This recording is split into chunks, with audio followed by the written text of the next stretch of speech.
Morning everyone, welcome back to my channel. আজকে শনিবার, সকালবেলা উঠে স্নান করে নিয়েছি, কারণ যেমনটা তোমরা জানো যে সকালবেলা মানে শনিবার আমরা নিরামিষ খাচ্ছি, আর এই কারণে স্নান টান করি, রান্নাটা বসাই। নর্মালি এতদিন যখন ওয়ার্ক ফ্রম হোম ছিল স্নান করে পুজো দিয়ে তারপরে রান্না করতাম, বাট এখন যেহেতু অফিস আছে আর রান্নাটাও নিরামিষ আগের দিন করে রাখতে পারি না, এদিনই করতে হবে, তো ওই কারণে স্নান করে নিয়েছি। আগে রান্নাটা চাপিয়ে তারপরে যাব পুজো দিতে। তো রান্নাঘর একদম পরিষ্কার, গ্যাস ট্যাস ধোয়া হয়ে গেছে। দিদি এখন সবজি কাটছে, তো দিদি সবজিটা কাটুক, আর আমি রান্না করব মুগ ডাল, একটু ভেজ ডাল না, যদিও জাস্ট সিম আর মুলু দিয়ে ধনেপাতা দিয়ে একদম শীতের দিনে ডাল রান্না করবো। তো ডালটা সিটি দিয়ে নিয়েছি, এখন সিম আর মুলুটা দিদি একটু পরে কেটে দিয়েছে, এগুলো সেদ্ধ বসিয়েছি আর ভাত বসিয়ে দিয়েছি। পাশের ফ্ল্যাটের আন্টি আমার দিকে তাকিয়ে দেখো, ফুলগুলো আস্তে আস্তে ফুটছে। অ্যাকচুয়ালি আরও ভালো যদি রোদ পেতো আরও তাড়াতাড়ি ফুটতো। অনেক কটা কুড়ি এসছে, এই যে এই ফুলটা আস্তে আস্তে ফুটছে, আর এই গাছটাতেও আছে অনেকগুলো। আর আমার লঙ্কা গাছগুলো তো আপাতত এই আপডেট, আরও বড় হোক তারপরে এখান থেকে শিফট করব। এই যে এদিকে হচ্ছে আমার ভাত, আর এখানে ডালের জন্য মুলু আর সিম একটু সেদ্ধ করে নিচ্ছি। এখানে হলো আমার নিরামিষ তরকারি সবজি, এদিকে আবার এদিকে তো পার্টে পার্টে ধুয়ে দিচ্ছি। প্রথমে এগুলো ধোয়া হয়ে গেছে, এগুলো দেবো।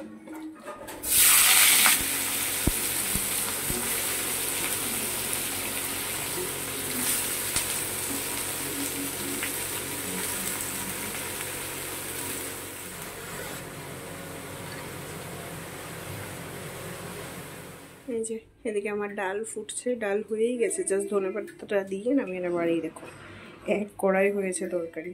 প্রথমে যখন সবজিগুলো দিয়েছিলাম পুরো এক কড়াই ছিল, সেটা একটু মজার পর আবার দিয়েছি সেকেন্ড রাউন্ড, আর সব কটা কমে এখন দেখো কতটা হয়েছে।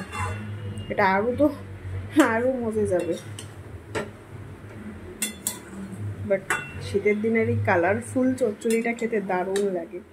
এদিকে ডাল তো নামিয়ে নিয়েছি, ভাতও হয়ে গেছে। ভাত আজকে বিক্রম খেয়ে যাবে না, আজকে বিক্রম বাবুর ইচ্ছে হয়েছে একটু ইউনিক ব্রেকফাস্ট করবে। ব্রেকফাস্টটা যখন করবে তখন তোমাদেরকে দেখাবো। আর এখন তরকারিটা জাস্ট আর একটু বাকি, চা খাচ্ছি। চাটা খেয়ে হাতটা ধুয়ে, আমি যেহেতু স্নান করিয়ে নিয়েছি, হাত পাটা ধুয়ে আমি পুজো দিতে চলে যাবো, আর তরকারিটা ও নামিয়ে নেবে, ধনেপাতাটা দিয়ে তারপরে নামাবে, এই হলো ব্যাপার। আর ঘুরিতে এখন বাজে 15টা, তো বাস পুজোটা দিয়ে ব্রেকফাস্টটা করেই বেরিয়ে আমরা রেডি। পুজো টুজো দিয়ে দুজনেই রেডি হয়ে গেছে। আজকে স্যাটারডে ক্যাজুয়াল, আর তোমাদেরকে আমাদের আজকে ইন্টারেস্টিং ব্রেকফাস্টটা দেখাচ্ছি। আমাদের মা কলা দিয়েছো, দুধ, মুড়ি, কলা, আর তার সঙ্গে আবার গরু দুধ। এই যে দুজনেরই সেম। 6:32, এই জাস্ট অফিস থেকে বেরোলাম।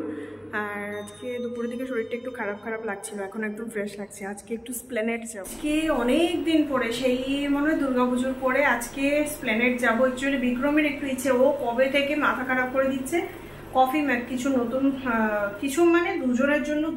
বিক্রমে অনেক দিন যাবতই কফি মগ কিনবে বলছিল, তো আমরা দুজনের জন্য দুটোই কিনবো। তো কালকে স্পেন্সারও দেখেছি, বাট স্পেন্সারে কালেকশন সেরকম নেই, আর দামটা অনেক বেশি। তো আমি বললাম চলো আজকে স্যাটারডে আছে, একটু ঘুরেও আসি। তো এই হলো ব্যাপার। আজকে বিক্রমবাবু তাড়াতাড়ি চলে এসেছে। প্ল্যানেট যাওয়ার পথে আমরা প্রথমেই এসেছি একটু খাওয়া দাওয়া করবো। কি নেবে? নর্মাল অনিয়ন, পেঁয়াজ একটা, ওই বেবিকর্ন দিয়ে দাও। আজকে যেহেতু শনিবার, আমরা তো বাইরে কিছু খাবো না, তো অফিস থেকে বেরোনোর পর বিক্রমবাবু বলছে যে চলো আমরা কিছু খেয়েই নিই, কারণ আমরা এখন এসেছি গুপ্তা ব্রাদার্স। এদিকে আমরা নিয়ে নিয়েছি ক্রিসপি বেবিকর্ন, এটা মেক্সিকান কর্ন, রাধা বল্লভী আর আলুর দম না, আর এখানে আছে রসগোল্লা। ভালো না?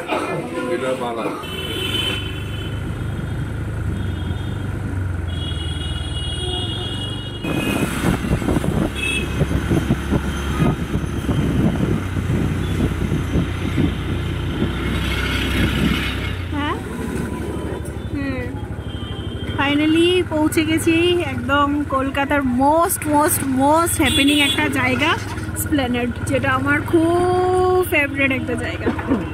ফাইনালি পৌঁছে গেছি, অনেক দিন পরে এসেছি না, সেই অক্টোবর মাসে লাস্ট এসেছিলাম, ডিসেম্বর।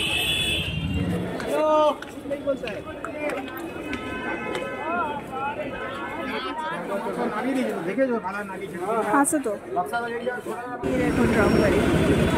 আর আমরা স্প্লেনেড থেকে বেরিয়ে গেছি, কাজ আমাদের হয়নি, এবার দোকা দোকা করে সোজা বাড়ি। ফাইনালি শ্যামবাজারে এসে আমাদের কাজ হলো। কি সুন্দর সুন্দর দেখো এখানে জিনিস পাওয়া যায়, কাচের জিনিস, দারুণ দারুণ। কাপগুলো দেখো কি সুন্দর। মার্কেট আস্তে আস্তে ফাঁকা হচ্ছে, দোকানপাটও বন্ধর দিকে যাচ্ছে আস্তে আস্তে।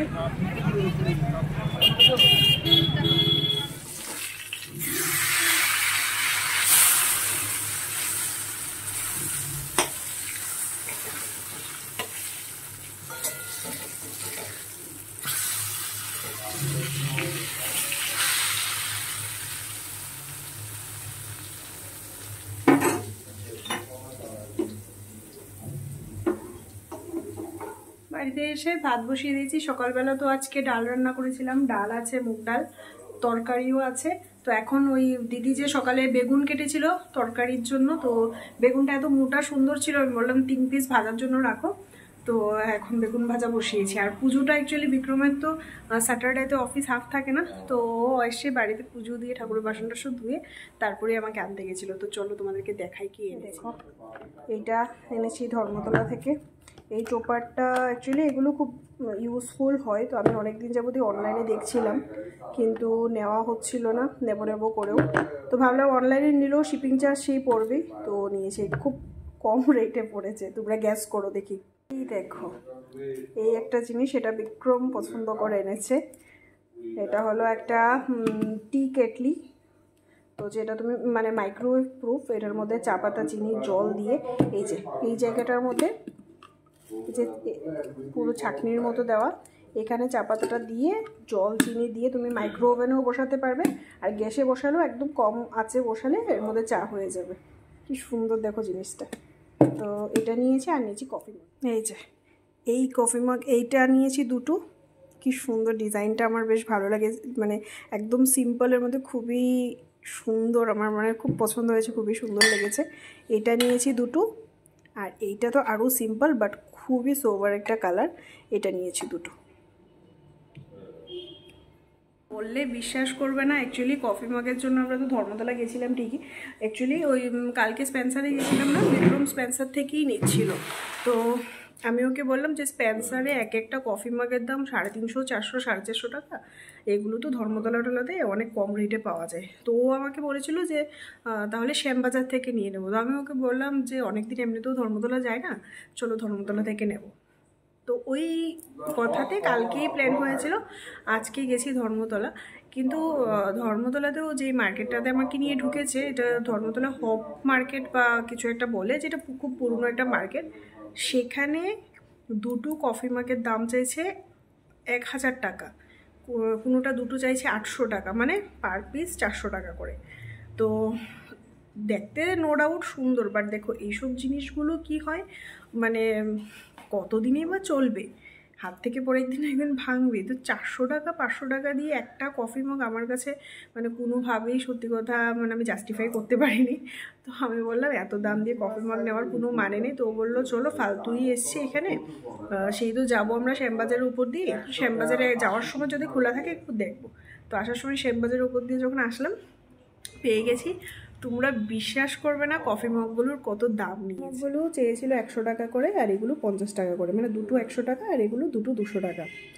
আর এটা চেয়েছিল 350 টাকা। সব কটা মিলিয়ে মানে এটা দুটো আর এটা সব কটা মিলিয়ে আমরা জাস্ট 450 টাকা দিয়েছি। সত্যি কথা মানে বার্গেনিংয়ের মধ্যে পুরো উস্তাদ। আমি তো মানে আমাদের যদি কারোর কিছু পছন্দ হয় আমরা শুধু দাম মানে পছন্দ করে আমরা সাইডে দাঁড়িয়ে থাকি, দাম দর সব কিছু ও করে।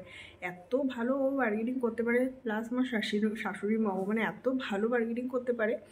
তো ভাবতে পারছো যে কফি মগগুলো 100 টাকা চেয়েছে এটা নিয়েছি দুটো, আর যেগুলো 50 টাকা চেয়েছে এগুলোও নিয়েছি দুটো।